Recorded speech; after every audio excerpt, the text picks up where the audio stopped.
Ganito kami magkabit ng battery mga boss. Ayan. Kita nyo ha, oh.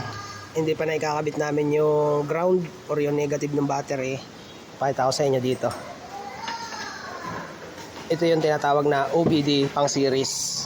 Ayan, kung makita nyo, yan yung pang series namin sa OBD. Ayan o, buhay siya. Okay. Buhay yung panel, buhay yung sa door.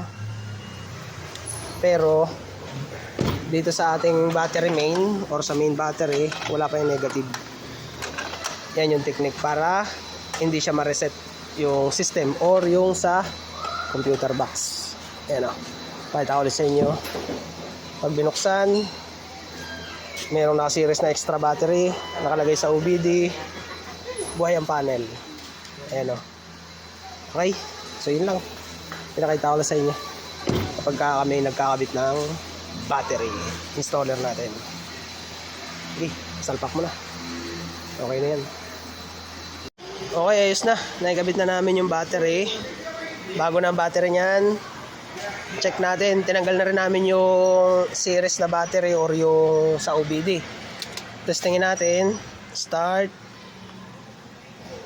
On lang pala muna. Tapos ay double check lang tayo doon sa unahan. Okay, all goods. Start. Okay, ayos na lahat. So, ayan yung sinasabi ko sa inyo. Oh, di ba? Walang umilaw na check engine or airbag or kung ano-ano. Okay? So, yun. Ganun lang. Pagka nagkakabit kami ng battery, maglalagay kami ng pang series or OBD. Yan. Okay na. Ang size ng battery niya sa Montero na to ay Strada pala.